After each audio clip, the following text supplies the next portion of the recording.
बात होगी इस वीडियो में बालों के झड़ने के हवाले से।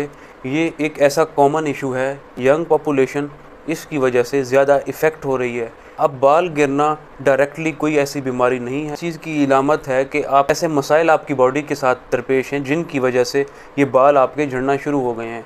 अब बात की जाए बालों के कमज़ोर होने की कुछ इब्तदाई इलामात की, तो वो ये है कि आपके बाल पतले होना शुरू हो जाएंगे, आपके बाल थिन होने लग जाएंगे, बाल कमज़ोर होने लग जाएंगे, ज़्यादा फ्रिज़ी हो जाएंगे। उसके अलावा जो अगर आपके बाल पहले स्ट्रेट थे तो अब वो कर्ल्स उनके अंदर आने लग जाएंगे, कलर भी चेंज होना शुरू हो जाएगा, बाल आपके ज़्यादा झड़ना शुरू हो जाएंगे। बाल गिरने की कई वजूहत हो सकती हैं और जो उनका ट्रीटमेंट है वो उसी हवाले से है।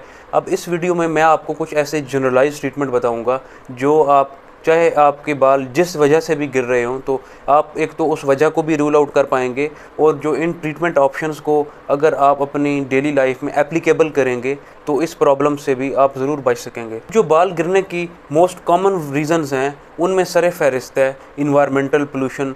जो एयर पोल्यूशन है वो डायरेक्टली बालों की रूट को जाके डैमेज कर रही होती है, जिसकी वजह से बाल अपनी जड़ों से कमज़ोर होकर गिरना शुरू हो जाते हैं। अगर आप अपने जो हेयर हैं उनको पोल्यूटेड वाटर से वॉश कर रहे हैं तो वो भी एक रीज़न है जो आपके बालों को डायरेक्टली डैमेज कर रही है। अब जिस तरह का लाइफ पैटर्न सेट हो चुका है, जो प्रोसेस्ड फूड है वो लोगों ने अपनी ज़िंदगी का हिस्सा बना लिया है, तो ये भी एक ऐसी रीज़न है जो आपके बालों को बहुत बुरी तरह से मुतासिर कर रही होती है। अगर आप किसी डाइटरी पैटर्न को फॉलो कर रहे हैं, अगर आप क्रैश किस्म की डाइटिंग कर रहे हैं, तो ये भी एक रीज़न है आपके बालों को कमज़ोर करके आपके बालों की जो न्यूट्रिटिव वैल्यू है वो उसके कम होने की वजह से जो हेयर फॉल है वो बढ़ जाता है। अगर बात करें कुछ ऐसे इंटरनली चेंजेस की, तो उनमें सर फहरिस्त हैं एंड्रोजेनिक चेंजेस, जिसमें बाल दोनों मर्द और ख़वातीन दोनों में यकसा तौर पे ये प्रॉब्लम देखने को मिलता है, वो उनके बाल ज़्यादा गिरना शुरू हो जाते हैं।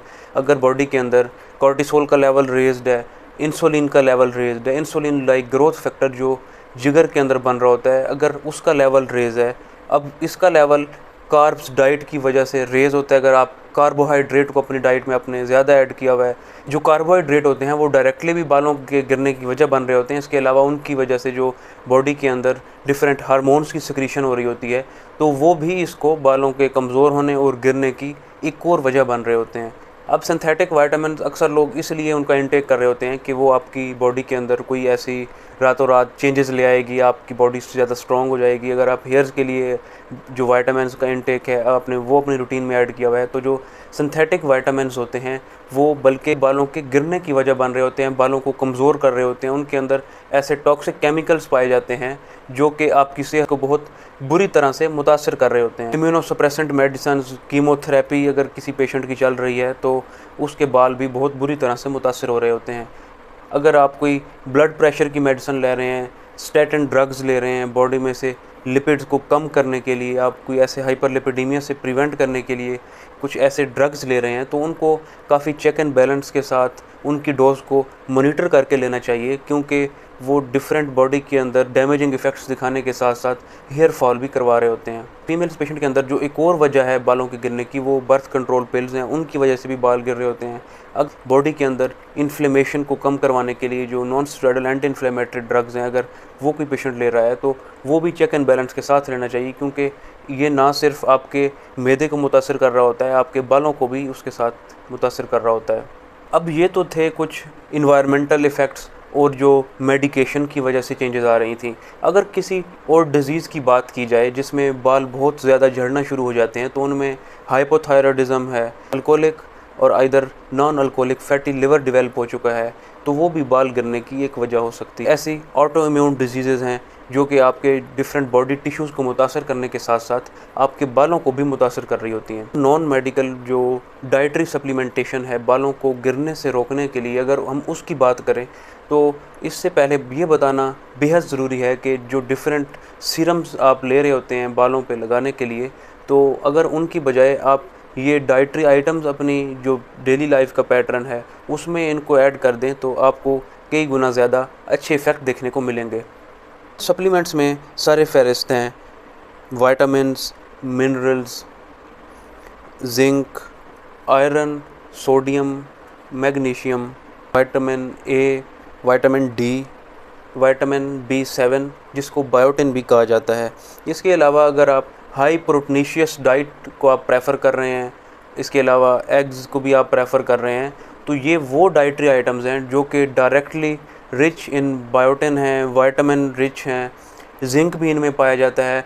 और जो एक और स्पेसिफिक किस्म का जो सप्लीमेंट जो सेलेनियम आप डिफरेंट सोर्सेज से हासिल करना चाह रहे होते हैं, तो अगर आप इस तरह की डाइट्स प्रेफर करेंगे तो सेलेनियम की भी ज़्यादा अमाउंट उनमें देखने को मिलती है। ओमेगा फैटी एसिड्स होते हैं, वो भी नोरिशमेंट के लिए एक रिच सोर्स हैं। ऐसी डाइट्स को प्रेफर करें जिनके अंदर ये तमाम एसेंशियल मिनरल, एसेंशियल विटामिन्स हैं जो कि आपको बताए गए हैं। हाई कार्ब्स डाइट ले रहे थे, अब आप उसको टेपर्ड ऑफ करके आप थर्ड नंबर पे ले आएँ। फर्स्ट पे आप लिपिड्स को रखें, सेकंड नंबर पे आपकी जो रूटीन का पोर्शन होना चाहिए वो प्रोटीन का होना चाहिए, एंड देन थर्ड नंबर पे आप कार्ब्स को शिफ्ट कर दें। बालों को मेडिकली ट्रीट करना चाह रहे हैं तो उनमें सर फहरिस्त है मिनॉक्सिडिल हेयर स्प्रे। 2% एंड 5% की स्ट्रेंथ से मार्केट में अवेलेबल है।